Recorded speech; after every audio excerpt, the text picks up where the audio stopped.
Justin Hubbard. Christopher Blakesley. Jody McIntyre. Matt Mascot. All right, we have just a quorum here tonight, so we'll be able to proceed and go forward. Are there any public comments that you know of? No. Yeah, I haven't heard anything either, so we'll move on to our discussion items. And the first item for discussion is the budget. It's my understanding that the budget did not pass, and then, our mayor vetoed it, and they did not, counter the veto.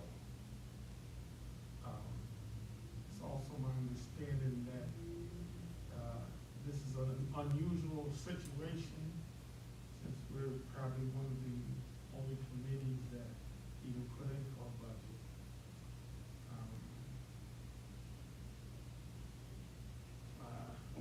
The budget we asked for is not that great anyway, but. Are there any other comments on the budget you want to add to that? So, yeah, I guess there was a lot of questions around why we put in, and why we requested funding. And, I think it may be worth kind of releasing the statement of kind of why we did, and maybe having some, ideas of what we would like to do with our budget in that statement.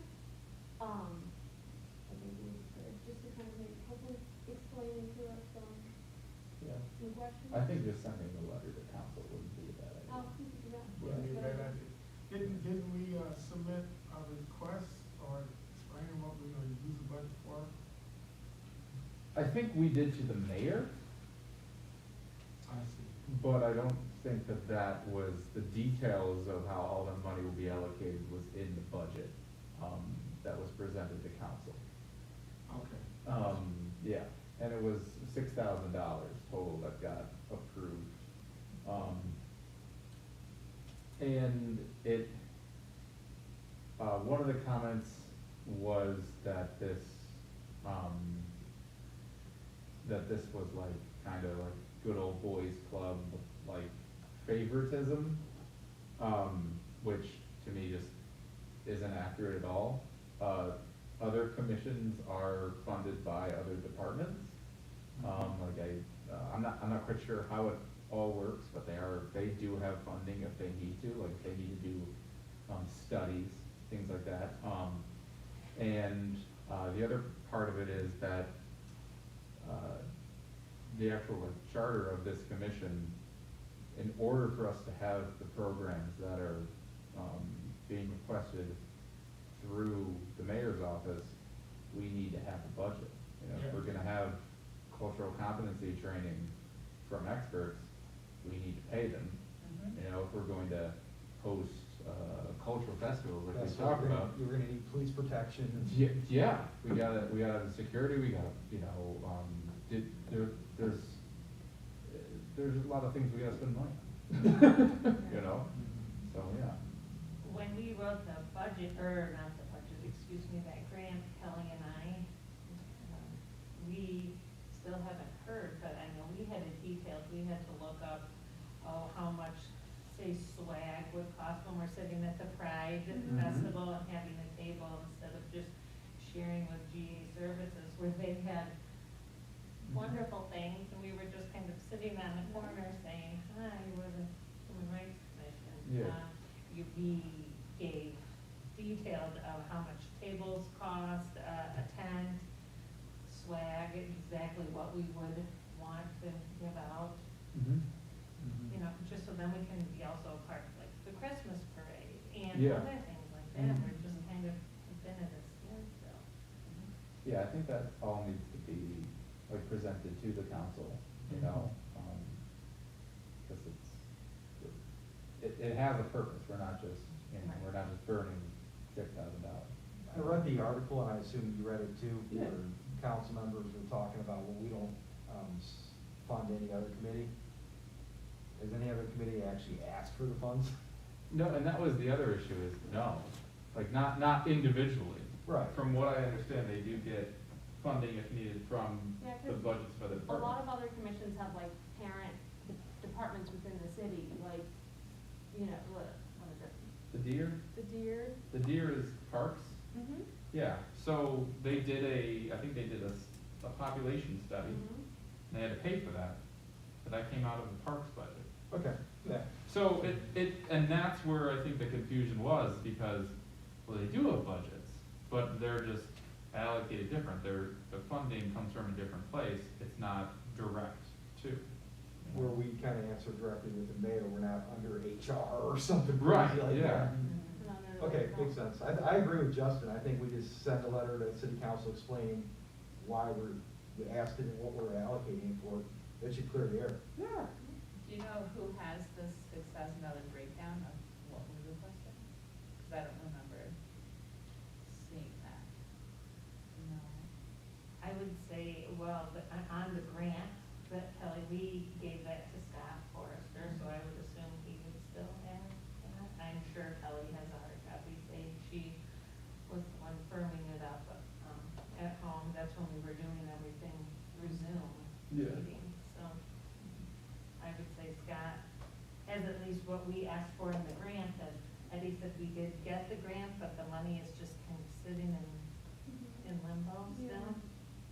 Yeah, why is that so? I don't. We have nowhere to, I think we need somewhere to put it? Like- Yeah, I think we have to have like Do we have to have a line item for it? Oh, somewhere. yeah. Probably need a line item number that allocates it to Mhm. us. So it's probably sitting in general funds or Yeah. something. Yeah. And so, We probably need to get that like quickly before someone grabs it. Okay. I mean, I've seen it happen. I guess, but who is in charge of doing that? That would probably be the mayor? Well, I would say our connection to that is Scott, isn't it? Scott, and we need Yeah. like you said, a line, we need a thing Line item number. to do, to like, yeah. Okay. It's been my experience that when money's left on the table at the beginning of the fiscal year, people just like, well, no one used it, so we're gonna Yeah. take it. Mhm. Yeah. But you definitely don't want that to happen. Speaking of fiscal year, do we need to wait until next year to try this again, or can we, have a conversation with, city council to request it, soon? You know? What do you mean? So, we asked for a budget from the city, we were denied, can we ask again soon, or if we? And it got So- overridden, Yeah, so we so- got the money. Yes, so Oh, it got, okay. it got vetoed and then kicked back to council, And then and they didn't then they override didn't it. override the veto. So we have the funding. We did get it, all right. Yes. So we have to establish a budget annually though, right? Yes. Yeah, we. Yeah, yeah, and that's where it's also, next year, that the votes might not be there to approve it or to override that veto, so it's important to establish that line of communication, and also when we do have these events and programs, to make sure that they're good. Yeah, I Yeah. totally agree. We Yeah. think we need to show city council, you're gonna get the biggest bang for your buck with us. Exactly. When we have this big festival that 3,000 kids attend and. Yeah, Mhm. exactly. Exactly, I like it. So the first thing we were talking about for that was cultural competency training open to the city. And now that we have the budget, we can get Camu to price that out, right? Correct, And yeah. you were Yeah, working with her, right? I will email her. Okay. And, yeah, that's just as long as we had the budget, then we Yeah. could go forward with that with her, and we were thinking, hopefully not January, February, Mhm. February, early March. Yeah, we could do February, we could do it here, or we could maybe, go out, St. Luke's is always good. I know that one, the meeting that we were at, that downstairs was a beautiful. Yeah, they have a good space down there. Jackson Center, could be another one. Mhm. So, yeah. Do we need a subgroup or something to detail that out, or? I think I can just, email her through school back and forth, and then if I need help, Okay. anyone interested? I mean, I think it's pretty, I think I could cover that, maybe just Justin, I could have a hookup to St. Luke's also, for my brother, and. Yeah. Mhm. I think I can do this. I think after the considering we're all wearing masks again, and hopefully this will start declining towards summertime like it did last time, that we really pull this festival off. The cultural festival. I mean, I've heard people talk about it, because I've talked to, hey, we're looking into doing this. I really think we need to be active this year and spend that money. Agree. Mhm. Yeah, agree. So if we do this with TMO, February, March, I'm are we thinking looking May, July? May, June. June is pretty packed. Yeah, Yeah. July, Yeah. July, August, I think. would be Because Yeah. June is really heavy with Pride and. June, you got Pride, and you got Juneteenth. Yeah. So, Maybe this might not be a bad idea to piggyback this with Pride. Just, so the thing with Pride is that's already done. I talked to a couple people, that are part of that planning committee, and they're submitting everything, next month, so they can get it all approved and good. So I would say, maybe in the future, I definitely think that we should take part in Pride, similar to last year, depending on what they do, like in the Winter Garden Plaza, but, yeah, I think Let that the them Human roll. Rights Commission needs to have its own identity. yes. Yes. Mhm. And I think that for the first year, this is just my opinion, but in the first year of doing these awareness events, it needs to be a Human Rights Commission Yes. activity. I agree, Okay. I agree. So June, July? I would say July, I'd say August. July. I would say July, I August. really want to get to the hottest months. I'm trying to stay away from the hottest months. I would say July, because then August, if, Lucy, anything with Lucy comes back, that's in Yeah. August. I think July is just a good, I think July would be good if we, Sure. let's June. The weather's continue. secure. Oh, yeah. July or even, September, it's still beautiful, that early September, I don't know. Yeah. Well, let's get it priced out with, September is kind of busy. yeah, I agree. Kids are going back to school. Yeah. School and Mhm. other stuff. But we're talking about two separate things. Yes. We're talking about cultural competency, and then we're talking about a cultural fair. Yes, I just want to be sure that we're clear. absolutely. in that. Cultural competency, you're Two saying activities. I'm thinking February. February. So Yeah, I say we February. get that, let's get that priced out, Mhm. see what that'll entail, and then start the conversation about the festival, but know that we're shooting for July. Okay. Yeah, And for that, I believe that we do need a working group. oh, yeah. absolutely. I think we need a working group of people here, but then a lot of outside entities as well. Yeah, I think there's gonna be a lot of pieces moving with that one. A lot of Yes. parts. Oh, yeah. Oh, yeah.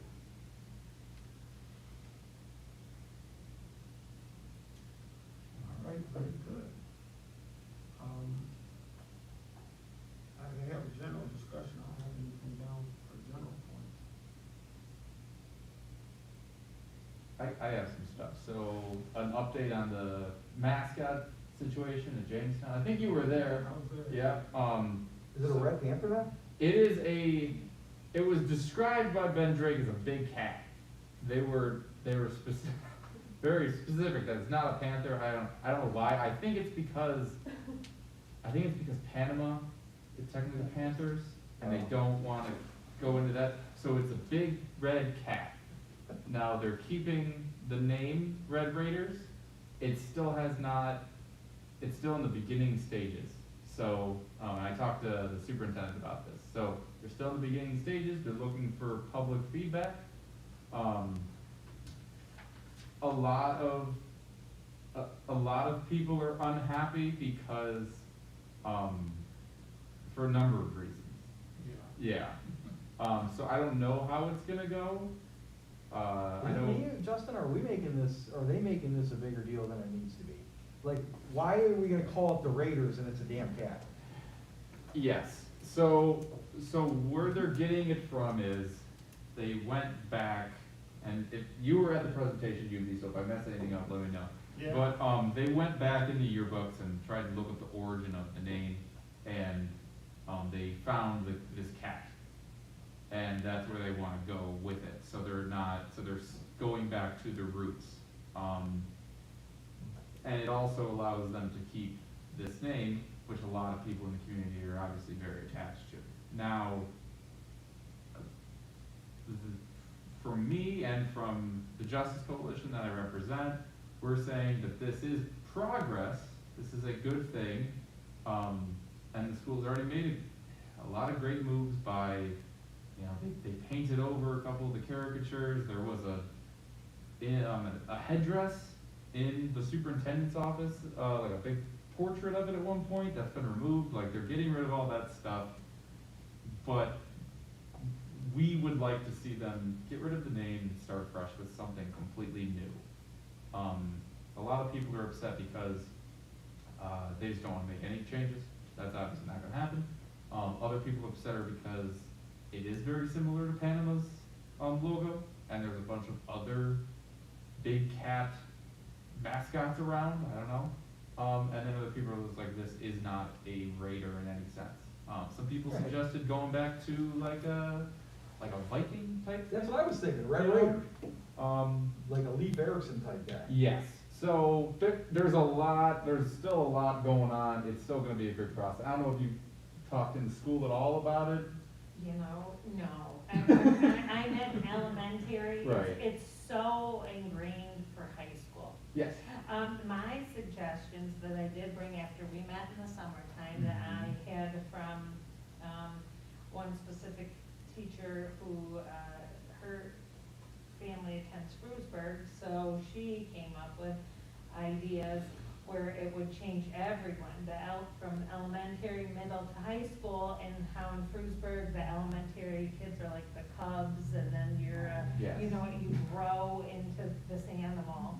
And so to change everything, she went all different ways, like, with dinosaurs to and that all just, they said, thank you for the ideas, but that they were going in this direction from this cat that I wanna say was found in the forties, I wanted to say. I don't know why 1949 is sticking somewhere in my head, but there's no discussion at all in elementary because we don't have any sports Right. happening there. And then I think they probably, and when I talked to Dr. Whitaker, he sent me, of course, to Ben Drake, the athletic director, which I emailed and gave him all of the ideas that I had. And I said I'd be happy to attend the meeting of their committee, but,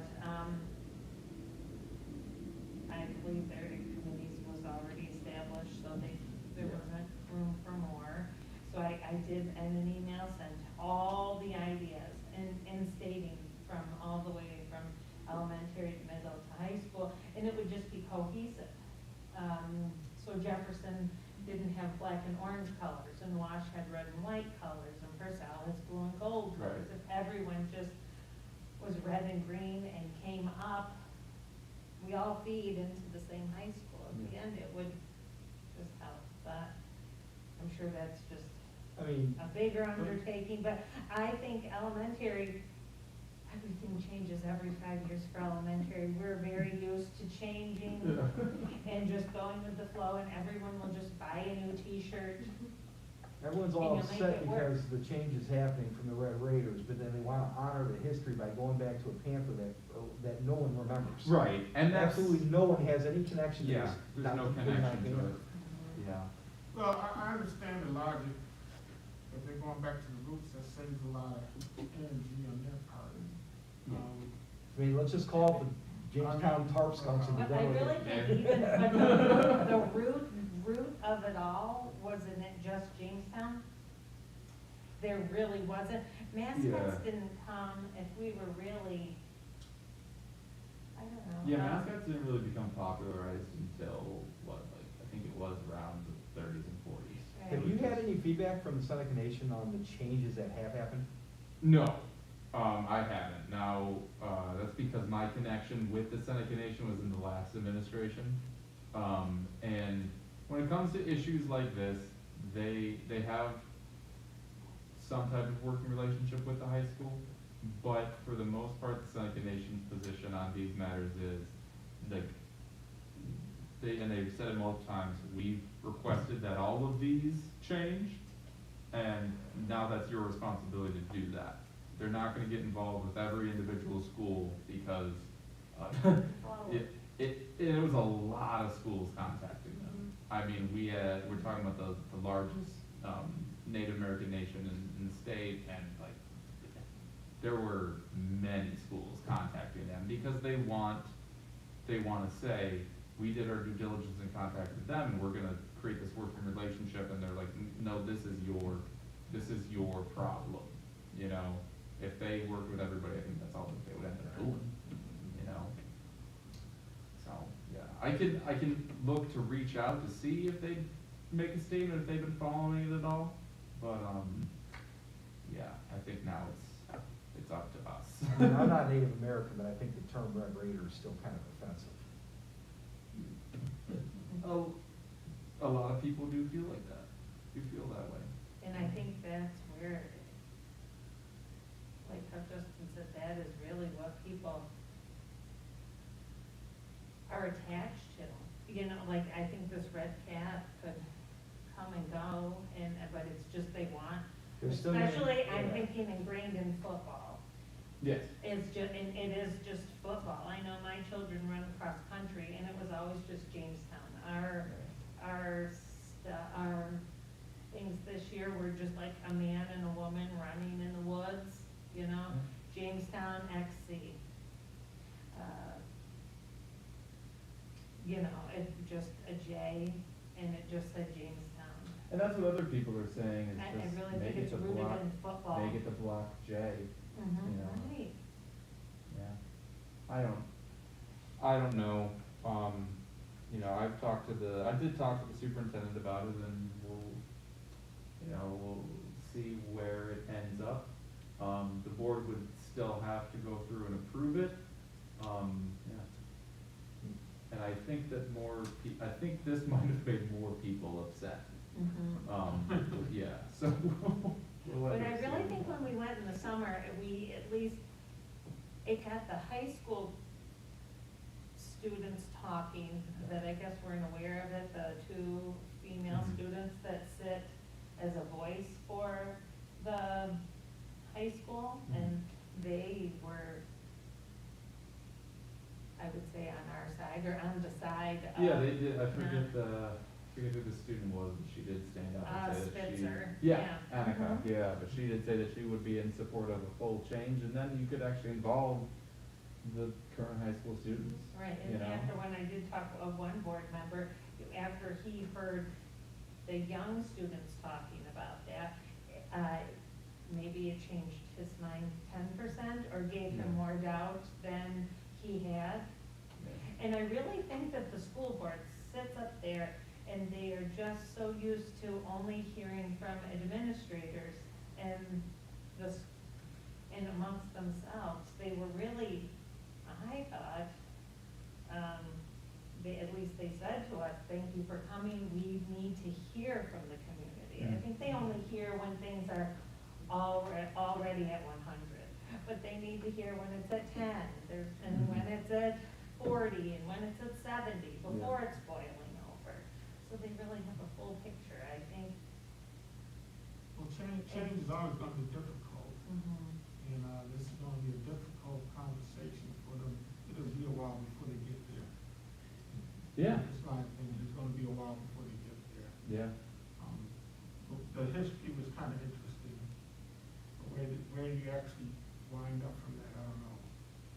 So I think they're ways out from that yet, so it'll be interesting to watch. yes. Yeah, I'm wondering the feedback that they get from the journal community as far as, you know, where we're gonna go with it, so. Yeah. I'm here for Jamestown Big Cats, I like the big cat, just call them the big cats. I'll dress up like a cat, I'll do it. Been working on this for a while, I don't care. It'll be interesting to see how that's gonna roll out. Yeah. Any other discussion? You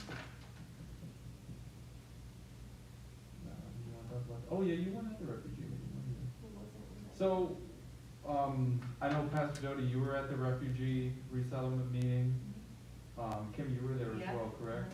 Mhm. Who else was there from our committee? Dan was, Dan. correct?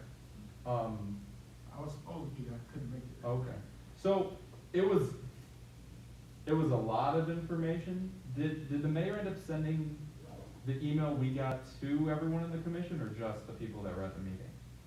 Is that the breakdown stuff, cause I got Yes, something. you did? Okay, Yeah. so, all right, How many awesome. and what services we provide, yeah. I got Yes, so cause it was a lot of information.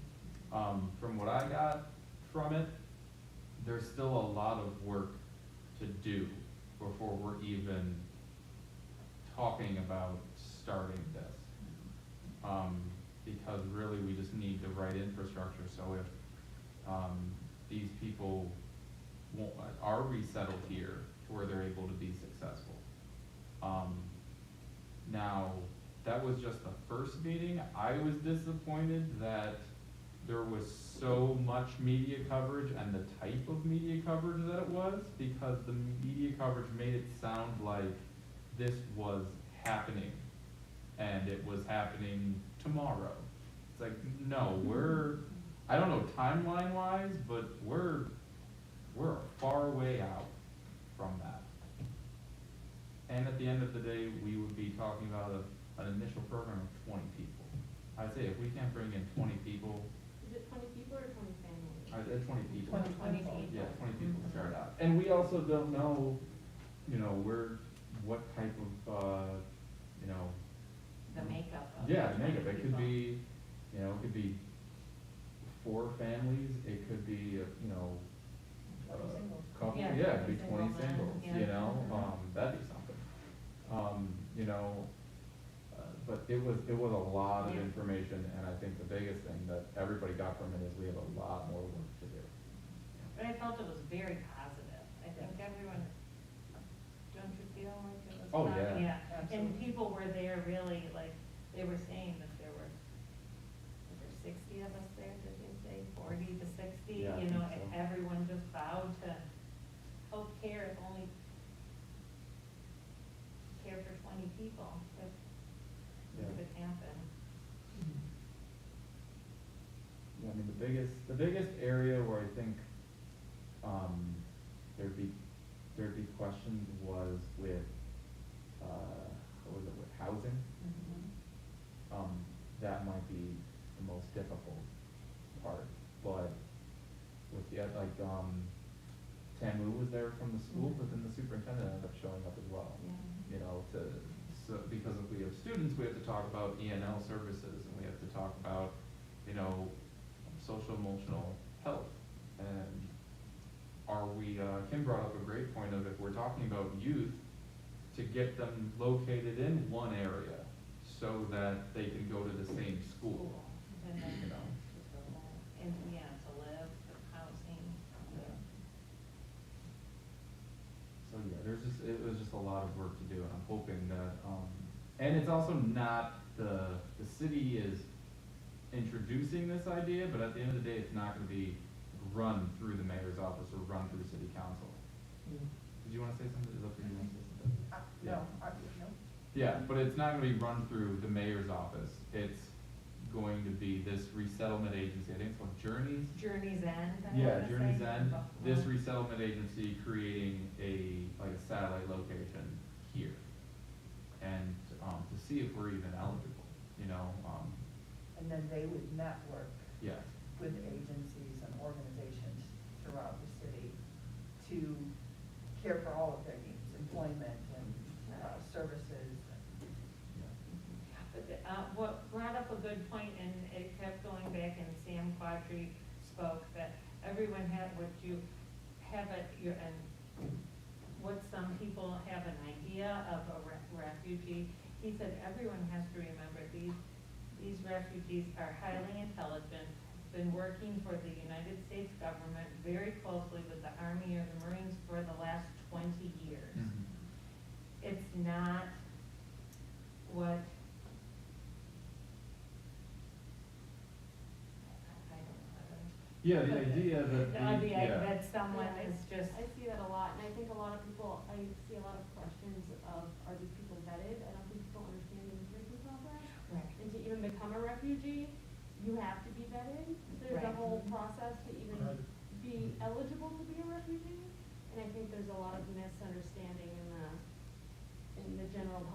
there's, that whole process. you know, there's been a lot of conversation, and this is where I think our committee, has onus.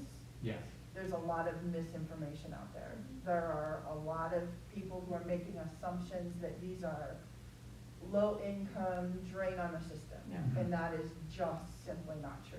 Correct. And, Like- they, you know, there is a lot of misinformation about funding that will last forever, and, they don't realize that this funding is very short-term, and that they are required to get, to be able to support themselves within a short period. 90 Far, days. Yeah. their requirements are far more rigorous than most people on our welfare system. Absolutely. They are held to a whole different set of expectations than those who are our neighbors. Mhm. So, I think that,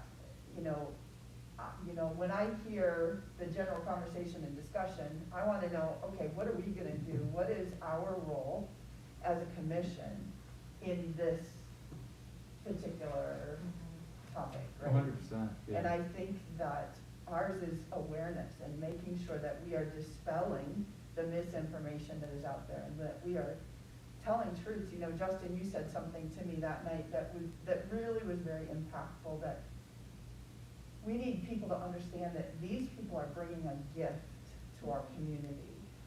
They're not a burden to our community, they're a gift to our community. And as a person of faith, that's important, that we understand Jesus was a refugee. And that we have an onus to share love and appreciation for their coming, and not, they did make a point at that meeting that we need to not be worried about them, we're worried for them. Mhm. Correct. And what they are going to potentially be exposed to Right.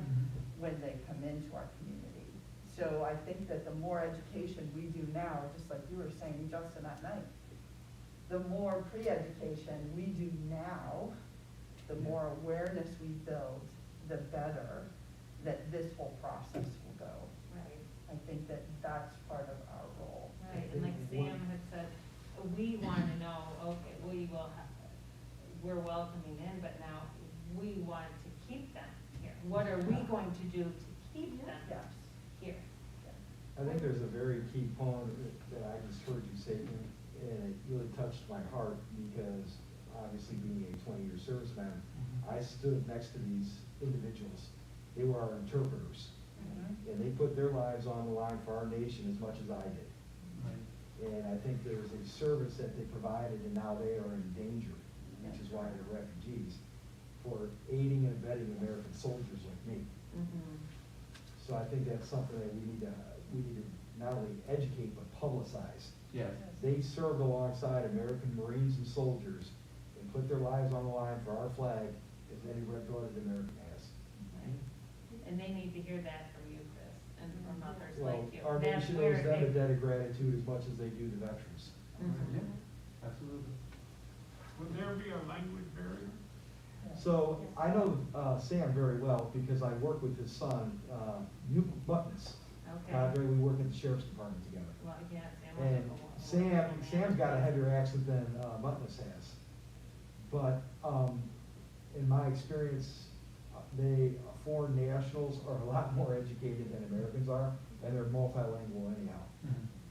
So, I had an interpreter with me, but very often, a lot of times when I was dealing with the Iraqis or Afghanis, they would switch over to English and shock me. I didn't even need my interpreter. Where there might be some language barrier we were discussing is with children. Yes. That is Yeah. so Children right. and women who come. Right. Reason And Timu was- I asked, because with the Hispanic community, a lot of people got a lot of issues because of the language barrier.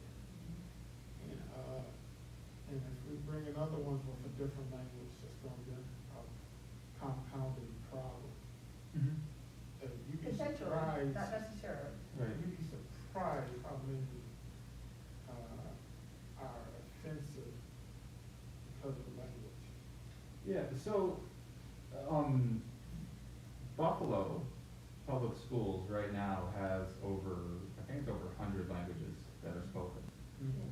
not Buffalo Public Schools, we're not Buffalo. But I think if they can do that, we should be able to, you know, accommodate to different languages. And it shouldn't be a, A reason not to do something. yeah, it shouldn't be a reason for them to have to struggle. Then I think our question is, how can we adapt? You know, just recently, in the city, I've been seeing, times when you have, brochures and pamphlets that are in Spanish as well as English. We should have been doing that 20 years ago. Right. You know, I mean, that shouldn't be anything new. And in other cities, that's normal. It should, you know, there is no official American language, you know. And I think it's important to point out that, this first 20, if they came, have already been in the country, and they've been in the Erie County and Niagara County system already for a short bit of time. So they're resettling from there. So they're already have been in the country for a period of time. I'm not sure how long, but it's my understanding that they have already been here. For a And I think period of SAM time. is an excellent resource to use because they're gonna speak two different dialects. They're gonna speak Arabic or they're gonna speak Farsi.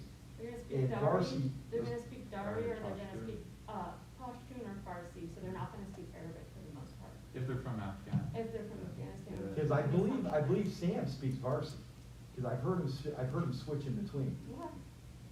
But yeah, they're not gonna speak Arabic, but yeah, if they're from Afghanistan, they're mostly gonna speak Dari or Pashtun. Cause Farsi is mostly Iranian, but, yeah. Well, this is another justification for, cultural compass. Yes, absolutely. Yeah. Well, and even just that discussion right there, like, at that meeting, many people kept talking about Arabic, and in the back of my head, I'm like, wow, it's not Right. spoken in Afghanistan. Mhm. So just basic knowledge like that, would be our role. You know, I've seen there was a comment at that meeting about vetting, and then there's been a lot of, you know, once the media got a hold of it, there was a lot of comments online about vetting and where these people come and referring to them as illegal immigrants, and it's not it at all. Well, that was my concern when I heard this, was the slander and stereotypes that the Yes. media did. The first comment that came to me was, I'm assuming these are all gonna be illegal immigrants. And I was like, I think you're assuming wrong. Why would we assume that? Yeah. Yeah. So, yeah, And again, I think it goes back, people don't understand what refugee means. yes. It's an official immigration status, it's not, Yeah, yeah. Yeah. Right. like globally recognized. Yeah. You know, I mean, and that's what bothered me, and a lot of it is xenophobia, you know, which isn't. And I it's not don't think uncommon. people realize how much harder it is to be considered a refugee versus just a regular immigrant, Mhm. because you can't go home, you have to prove that you have no ties, you know, to certain groups, like stuff like that, it's really difficult. Right. Yeah, so no, I definitely think that's our role. I don't know when the committee on that is gonna be created, but when it is, I think, even if we're not necessarily a part of it, as many of us going in there as possible would be good, and like, Pastor Doty said, getting out as much They're just information. putting together the interested parties right now. Right. So, Yeah. Very good. Any other discussions? That was on my list. Yeah. All right, we'll go into the exploration groups. So I met, for the veterans, I met with the mayor, the head of CARTS, and the Veterans Administration came. And we sat down and we worked out a deal that the vets will end up getting the disability rate, which is like $1.40 round trip. And we're gonna purchase CARTS passes and leave them at the VA. So when the veteran that needs the transportation gets there, they'll get a voucher to give to the CARTS bus, and then a second voucher to get them home. excellent. That's awesome. Oh, That's awesome. And we got, CARTS put together some flyers that we put up like in the Hotel Jamestown and a couple other places where I know a lot of the vets congregate. So not completely done, but it's definitely a step in the right direction. That's awesome. That's awesome. Is there a way to kind of, like, $1.40 isn't, I know is not very much for me, like some sort of, kind of like donation request or some, like in public places or something, cause I know, I can't remember the dollar amount, but we've got like $300 worth of vouchers. okay, already, but that's like a thing, like when you buy a cup of coffee, it's like you wanna donate like a round trip pass. Yeah, we or can whatever. set, I I'm think sure that Carts would- was very accommodating, I I mean, think yeah. people We would can set something up. respond to that, and, cause I don't know, that Yeah. might be something to publicize and to give people the opportunity to donate to if they wish. Yeah, there's definitely some local businesses, I think, that would, allow people to, round up or whatever, and then, Or and- can. yeah, and keeping all that money local is Yeah. really powerful too, I think, and I shared with you all before, it was really powerful to me, is the direct intervention.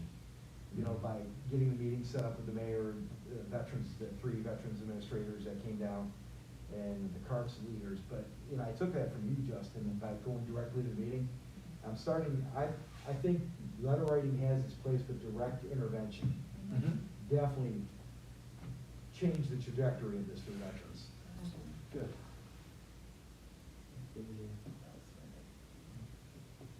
Very good. All right, anybody else? We did not meet this month, because of COVID and term limit questions, so.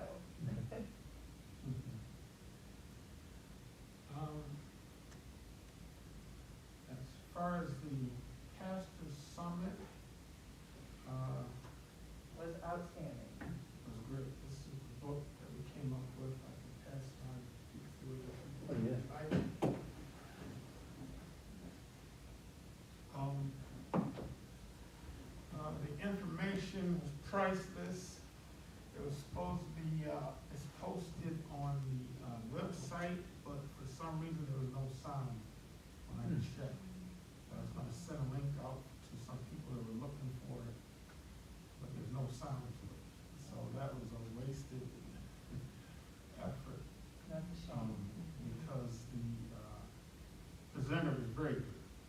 Very good. Outstanding. And we would like to get them back, sometime to present in other, situations. But it was well worth it having him here. I couldn't even begin to explain the depth that he went into, historically, educationally, and so forth. But it was very, very, very good. I think it blessed a lot of people. We did, but not enough people. Not enough. My Not enough to do. disappointment was, it was very low attendance, Hmm. incredibly low COVID, though, attendance. Baxter? You think COVID scared people away, or? No, I don't. Hmm. That's my opinion, but no, I don't. And it's one of those It's a subjects. difficult subject. And, I am praying that we have more clergy involvement moving forward, because they miss an incredible opportunity to hear truth in a new way. It really, between that one and the one that I went to at Zion,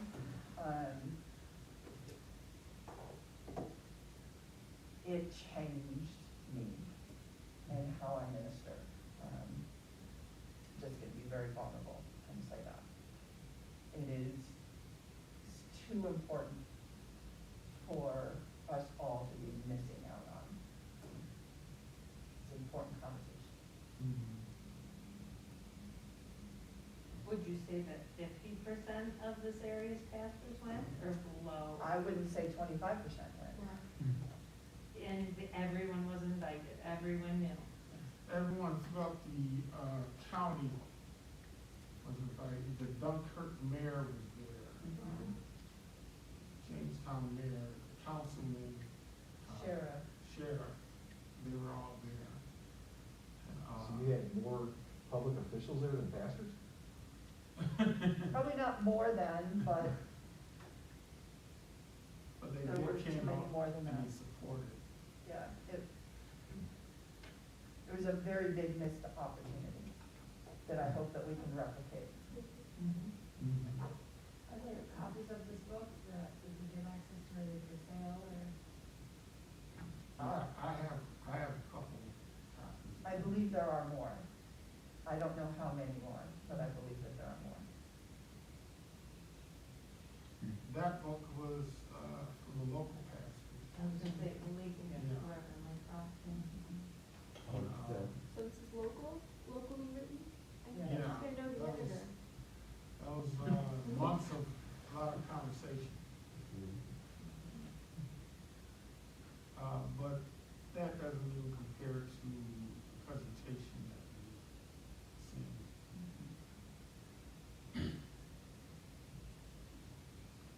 As far as the African-American group, we had the, privilege to,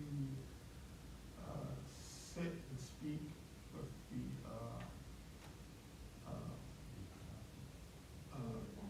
as the chairman of the school board. Superintendent. Yes.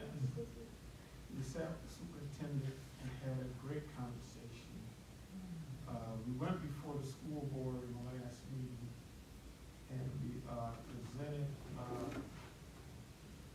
to get a representative to work with, African-American kids and families. They have two navigators, for the Hispanic group who did this last year. And we went through the information and the numbers, and, so we were asking for one navigator. And, actually, it was kind of depressing to go through the numbers and look and to see that, black and brown kids are not excelling well. Dropout rate was like 20%. And 20% of a small number affects us a lot. And so, And those numbers are specifically in Jamestown? yes, that's off the, numbers that we post. Yeah. We really pull in information.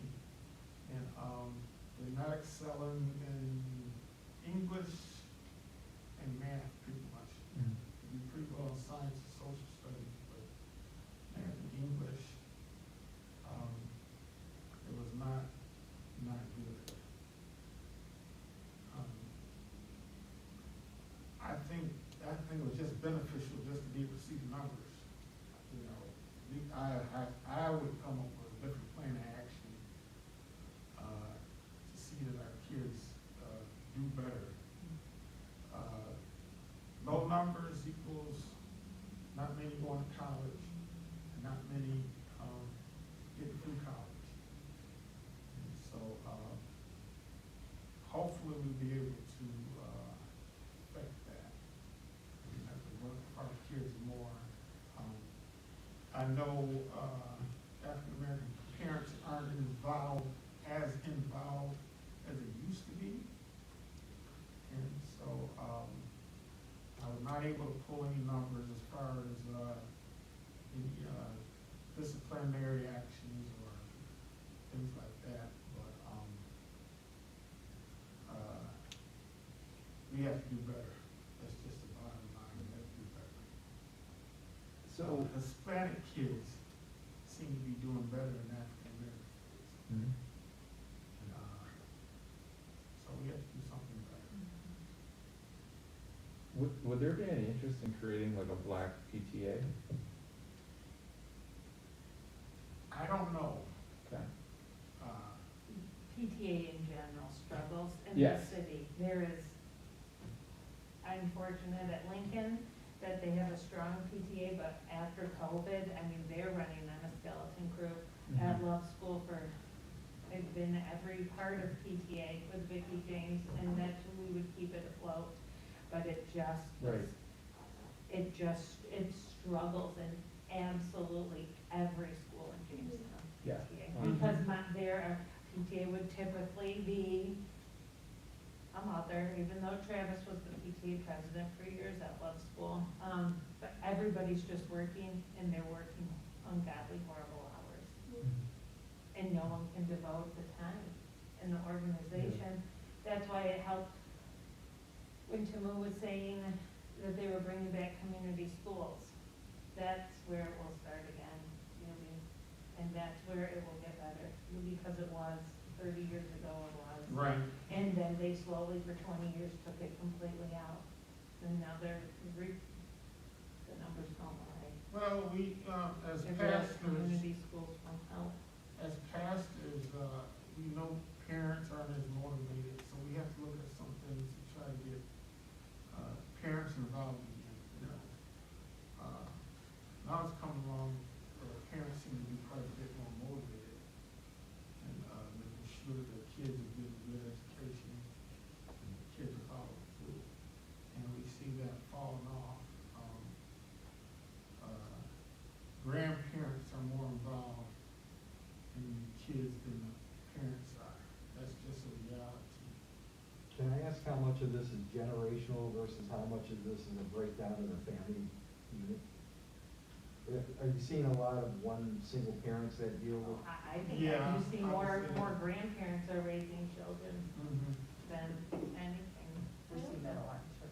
I also have a question kind of on the other side, with teachers, not necessarily that they're not being good teachers, but I don't know, again, we were talking about cultural competency training at teachers, students of color are more likely to be disciplined. Yeah. More likely to. Yeah. That's what I was actually gonna ask, is do you No. have the data on that? I didn't have the data on that, so we couldn't, go that route with them.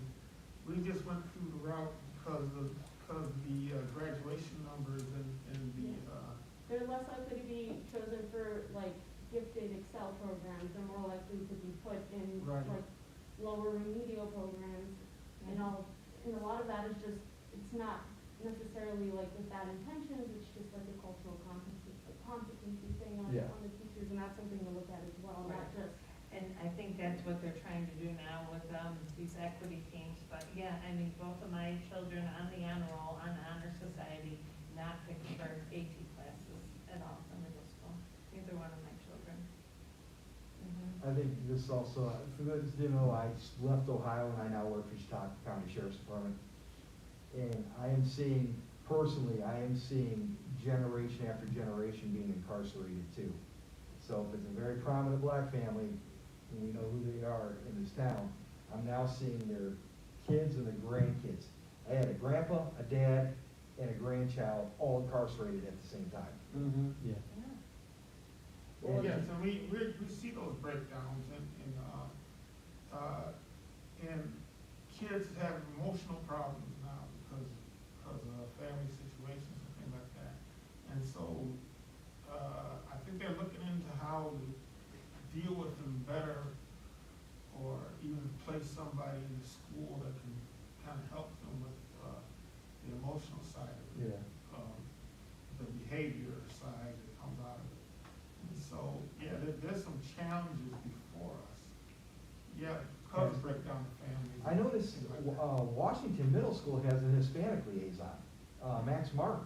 Yeah, A that's. full-time person, and why do we not have He's something for district- African Americans? Yeah, he's district-wide, and so that's where they're modeling it off of, because Max was hired, I don't know the other family school liaison. Is it Carmen? Carmen, Yeah. yeah. But two people were hired specifically to help, families of the Hispanic community work with the school.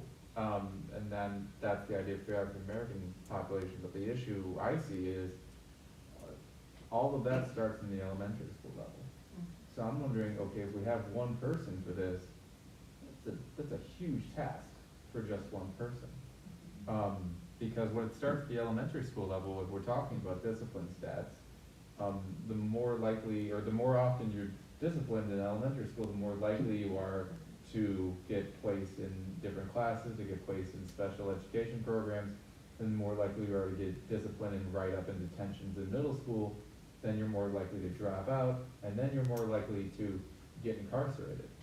and that's like classic prison school pipeline, and the stats are all there. That's why I'm wondering, what's the breakdown of the discipline stats in Jamestown, even if we just focused on one school, even if it was just a high school, what is the difference in the breakdown of it? Because I would almost guarantee that it is affecting, African-American and Hispanic kids disproportionately. And I'm also guessing it is affecting the students that live in poverty disproportionately. That was another That piece, is- and, Yeah. yes. Generational poverty. Oh, yeah. That is at first, and it just, but Mona, you are exactly right, that cultural competence training for teachers, it's needed, and teachers that resemble the population that they're teaching, it's needed. It's always been hard to get some. But I would have to say, it looks better than it's looked in Forever. 25, 30 years, but, Please don't hear that I'm taking anything away from what we're doing, because it's all positive steps, but it's too late. So, recently, I feel like we are very reactionary in this city, and we are not preventive.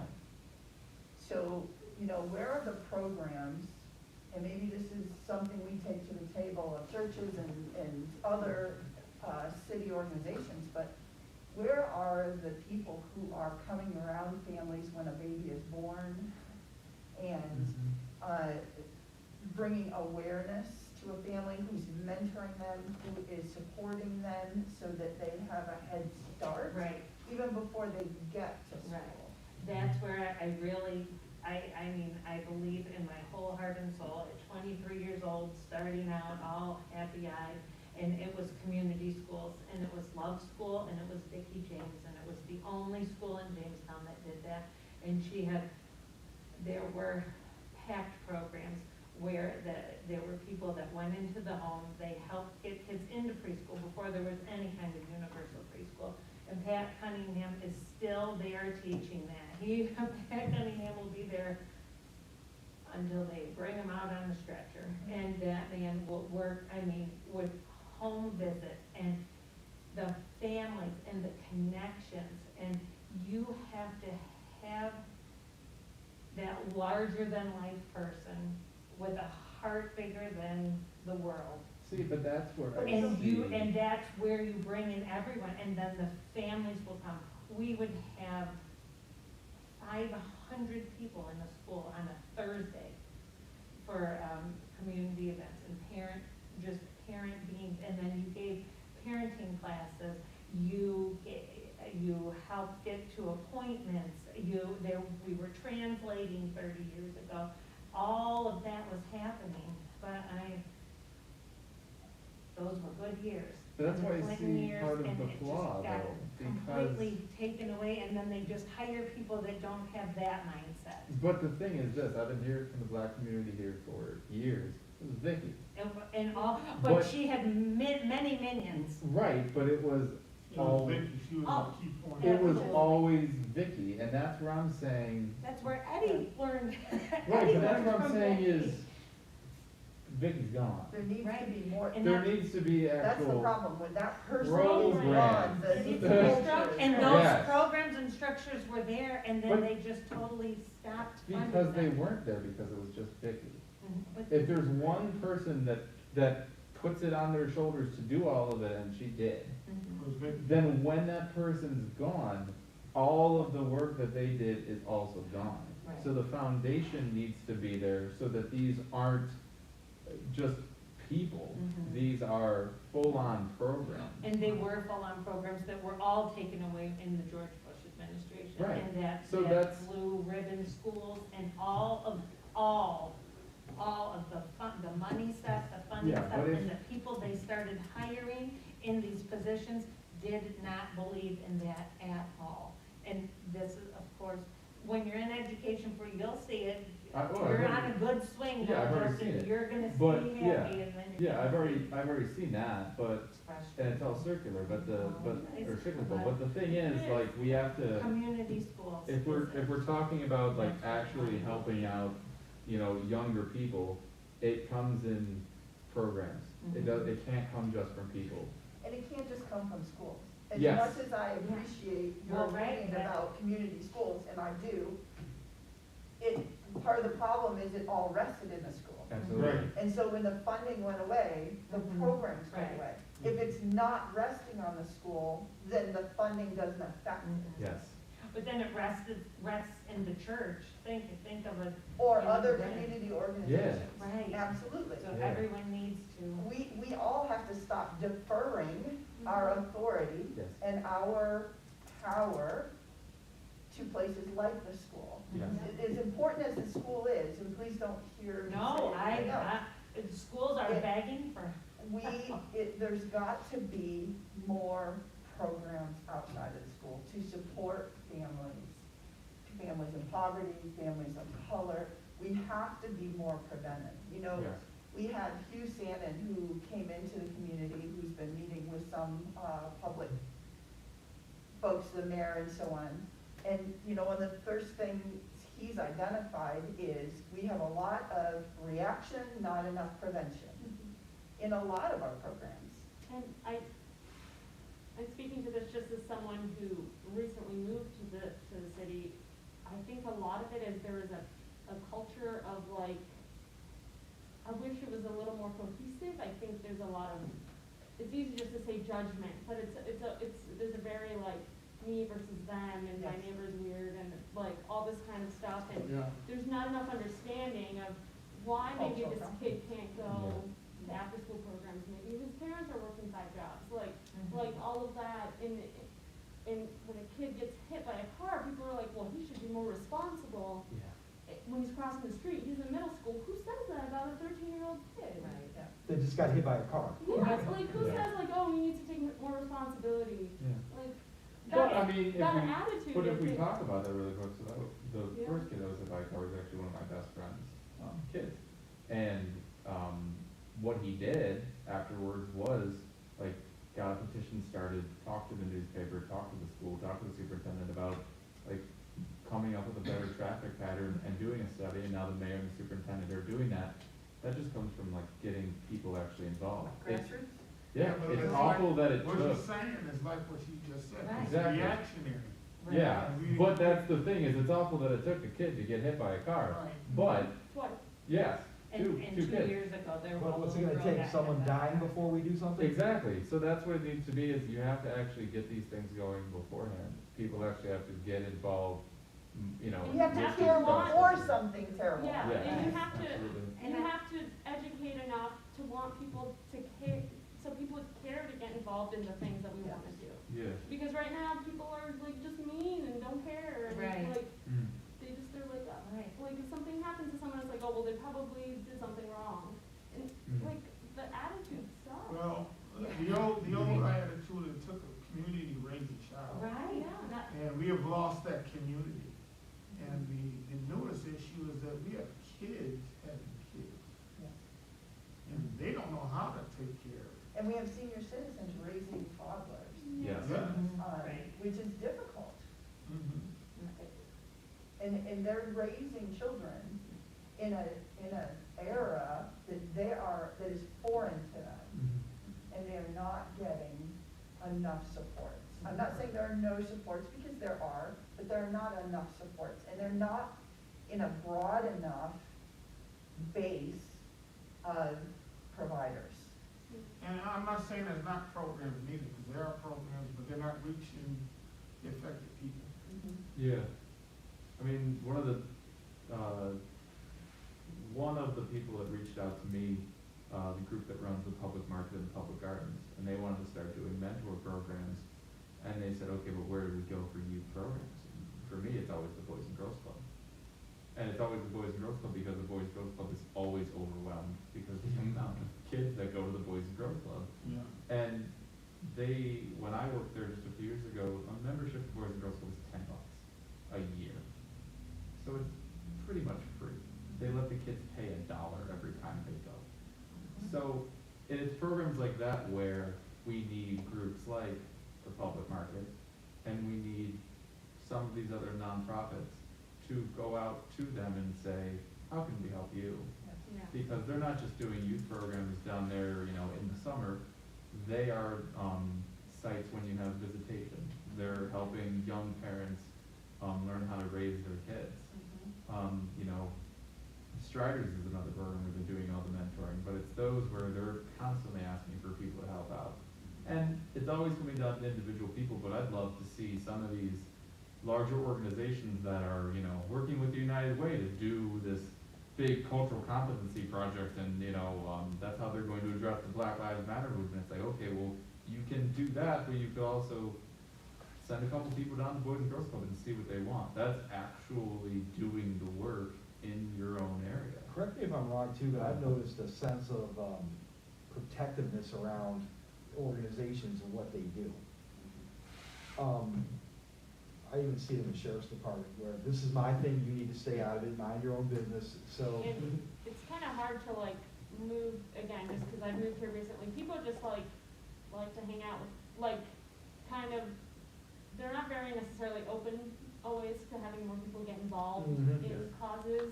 They're like, this is what I do, these are the 5 people that do it, and then it ends up being the same 5 people that kind of work on this cause. Cause they do it the way I like. Yeah, and then it's the same 5 people, and it's, like, that's part of, like, the community mindset, right? Like, just open it up, I mean, like, I no one's almost taking wish- credit for anything, I like. almost wish we could host like a nonprofit gala or something where we can get every executive from the YMCA to the Boys and Girls Club in one room and get them to start talking. I just wrote that, a collection That's a of great agents. A idea. collaborative effort. Well, And just it like may that, be it's a good really idea, similar to. sorry, yeah. at the cultural competency that we're doing, I don't know how open we can have it, Yeah. but it may be a good idea to have leaders from nonprofits in the community come absolutely, and, it should be. and attend with us. And I don't wanna say, have it be closed, but just kind of have that be the purpose. Maybe we need a summit. Yes. Yeah.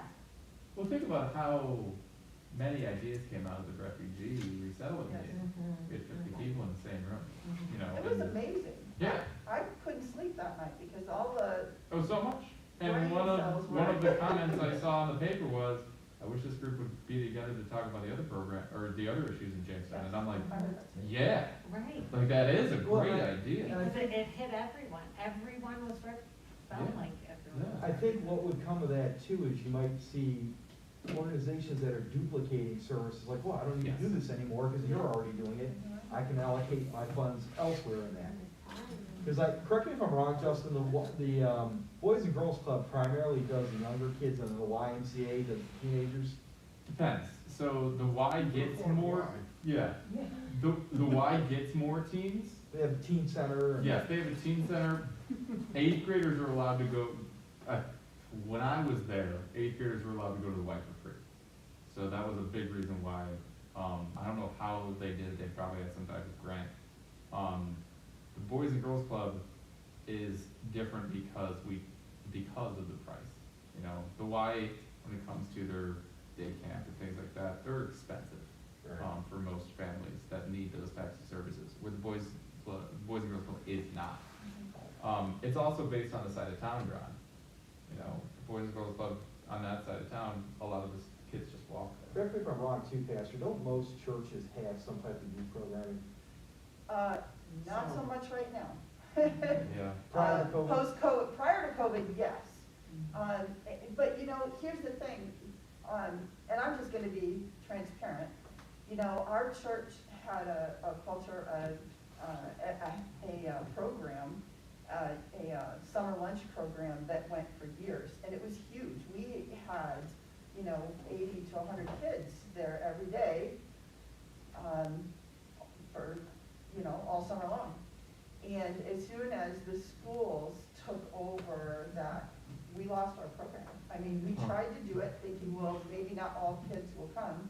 And so here we are, sitting willing to allocate a large portion of our budget to wrap around our neighborhood kids and establish relationship with them. We had a mentoring program that was running during then, and it got gutted by everything going to the school. So So the YMCA runs that feeding program, don't See, they? that would be my And question is. they the- don't go and get that food. Well, and that's the sad thing. That's the other thing is when there was more playground rec, when it was actually advertised, and it was big, then the free lunches would go there and it would be eaten and there'd be a lot to gather around. My question is, if the Boys and Girls Club and the Y have the free lunches coming to them, why can't the church? So So that might be. we- Well, I mean, let me answer that real quick. Please do. Because these groups and associations, like we have a girls program. Mhm. They come to us, want to take our girls from our program to be in their program. Okay. And when they do that, they undercut the program. It's not beneficial. We have run a couple different youth programs. And then we get called in the meeting because they want our kids to be in their program. Is this an understanding, is that what you're telling Undercut me? our programs, and when you do that, it's not beneficial. It So isn't. I don't think we need to rewrite the program or restart another program. I think we need to learn how to network Yes, and partner. and Like partner. what Chris said, if one person's, one organization's doing something, everybody else doesn't need to redo it. Reinvent the wheel. I mean, why are we duplicating and triplicating services? When you start getting into the nonprofit Because, I'm gonna tell you conversation, that's why, what. because they're writing grants for it. Yes. And they're getting the money. Yes. Only reason they called us in there because they're getting money for at-risk kids, and there's no at-risk kids in their program. Mhm. So So what they're is- coming what and are say, they- what are you doing, or can you join with us? And What are we're they saying, doing with all this food at these sites? Are they not feeding the kids? So, They're feeding some. yeah, so there's a lot of interesting stuff when it comes to the summer food. So that cannot be thrown away, can't be consumed by anyone other than the kids. But we also know that a lot of that food isn't being eaten. You have to basically tally the amount of food that's being taken every single day, and then depending on your numbers, you get less food every single time. That's what it was at the Boys and Girls Club for the It depends summer on camp program. what side of town you're at, and where the location of that food is at.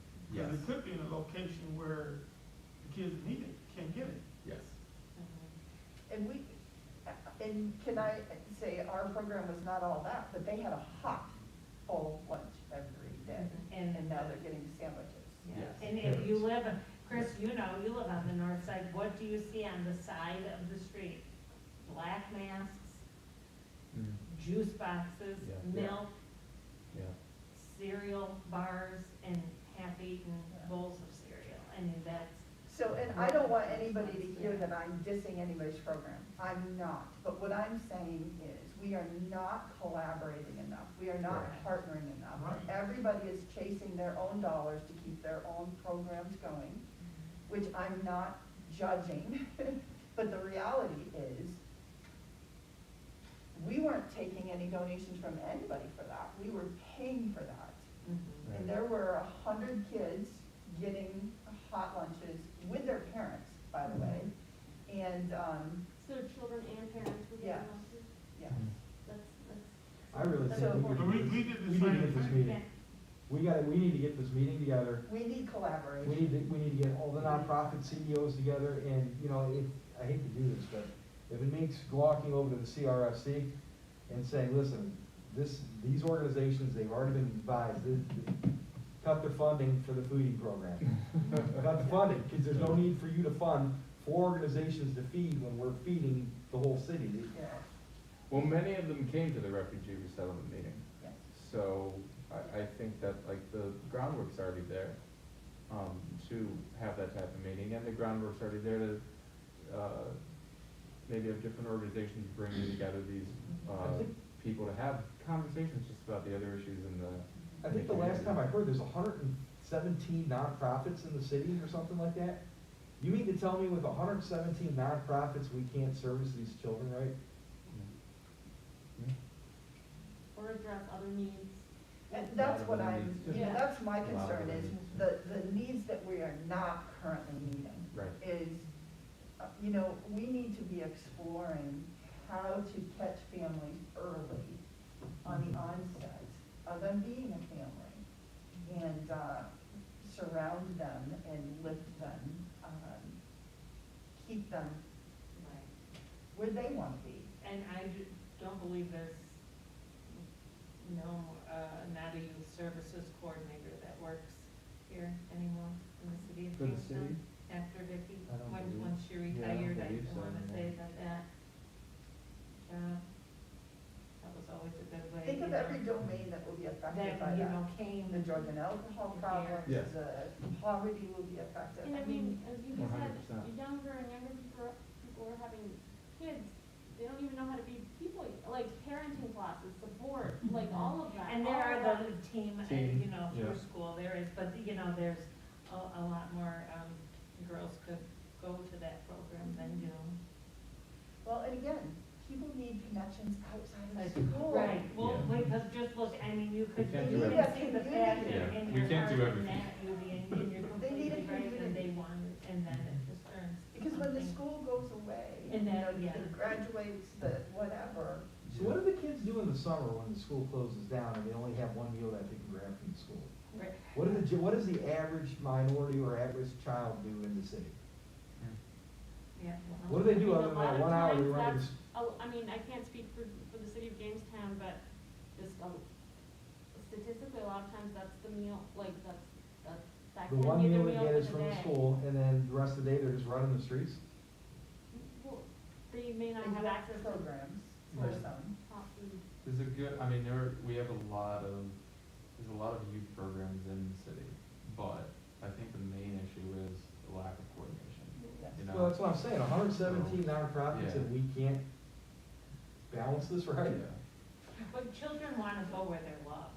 Yeah. If Jody's feeding over 100 families, they knew they were loved there. Right. If UV had 10 girls that, and they trusted and they loved being there. Love School, for instance, you know, you build those connections, you built those families, and then you felt loved there. And that, you can't teach that to people. That's just in you. And children know when they're not loved, and then children know when they've been taken from one group to put over here, and then they just, no one wants to be a statistic. No one wants to be that kid that, oh, look at me, I'm helping you. You know, you wanna be in this girl's group with you being his wife because you feel loved by them. You don't wanna. In the relationships Remember those established. hours? We knew, we ran a youth group, other church ran a youth group, and we knew they would go around from group to group, which is no problem with us, because it kept them out of trouble, you know? But these other agencies just didn't connect, you know? I mean, I'm not the only one in this room. I think some people remember that Infinity started with Ron Graham in his house. And Yeah. you would have to go find it, you would go, oh, what's Infinity? And you would be going to these little small places to hear Jamie sing, and then it became Infinity, you know? Infinity started after we did Chautauqua County, Youth Choir, which we did for 5 or 6 years, you know? All those things. And that just- branched out after that, Mhm. which was Chautauqua, Buffalo, and Erie. Too many say, hey, that's a great program, I can do that better. Yeah. Yeah. Instead of saying, hey, I love that program, What can can I I do? partner with you? Yeah. Right. Can I make that better? Yeah. Yeah, how can I enhance, how can I? Well, I There's think money there, and Well, ladies and gentlemen, we can if discuss we this don't, all night. if we don't interject now, I'm getting tired of seeing the same people. Because once they get caught in the CJ system, they're done. Yes. That you're absolutely done. Yeah. And I've had many conversations at the bars, talking to some of these guys, like, hey, man, we talked about this, I don't wanna see you in here anymore. Right. Well, what do you want me to do, Blake, man? I got a felony, no one will hire me, so I gotta do what I gotta do to survive. If we don't do something, our city's gonna go down quick. Right? Yeah. So what I would say when it comes to that group, I talked to Shalom about this already, but I think 1 is too low. I asked for 3. And I would talk to, the school, the family school liaisons for the Hispanic community. I hear is they're doing great. Yeah. Double that. If it's going well, put your money in that. So I think that there should be more family school liaisons for the Hispanic community, the Black community, and I just think for, just in general, if there's a student at the school now that's part of the white community and their family is having issues talking back and forth to the school and they might live in poverty, there should be a family school liaison for them as well. You know, Salamanca, we have, I don't even know how many, but we have many family school liaisons. And at first they did start off just the indigenous community, but then it was working so well that, I believe it was those family school liaisons said, like, as many students as possible should have these services, you know? Because that's what it is, it's that bridge between the family and the school. Because Kim, you know, just as a teacher, sometimes we call home and we're the last people that they want to talk to, you know? And sometimes, depending on the amount of students they got, I don't have time to call home and give that family as much attention as they need to really get this thing going. Family school liaison, that's their full-time job. So I would say, like, I'd go harder than that. I'd go for much bigger numbers. And I think that's really in middle school and high school, because I know as elementary, I mean, yes, it would be wonderful to have a liaison, but, I mean, we are trained to, I would hope that every single one of my parents could come to me, and, you know, at elementary, we don't ever get our prep, we don't ever eat lunch, we're always the social worker, the teacher, the Parents probably disciplinarian. tend to be more, Hand- feel that they can be more hands-off with middle, high schoolers. Yes. Right, when really, that's That's really. when they- Well, the numbers wise, you have 20, I have 18.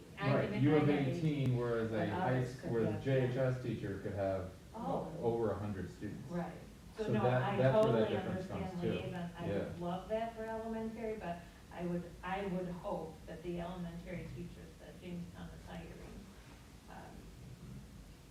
could, you know, parents would feel comfortable to Right. talk to them. Right. But every little bit helps. But you know, it has been 2 years of COVID, and in this day and age of where the doors were locked, I mean, when I started teaching, every door was wide open, you could come and go, and I think parents, to be educated with parents, that they know, parents are the boss.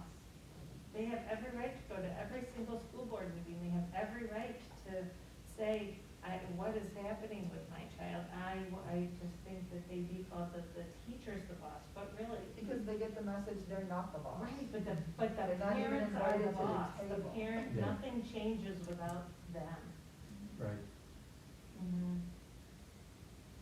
I think. So we're talking about 3 activities for us Absolutely. in 2022. We're talking about a cultural competency training. We are talking about a cultural fair festival, and we are talking about a leadership summit. Yes. Yes. And for that leadership summit, I think you get the United Way involved. I talked to one of the leaders of the United Way at the Refugee Resettlement meeting, and they said the hardest thing that they're having trouble with is that they established their group on Zoom. So now it's very difficult to get away from Zoom and to really get things going. It can be done, so it's probably done in person. So, yeah, so to get them involved, they already have the groundwork there. I think that'd be a good way to go.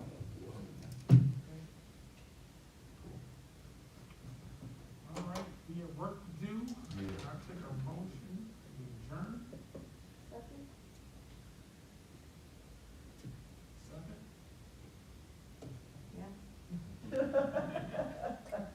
Okay, this meeting be adjourned. Thank you. I think you have to vote first. All in favor, say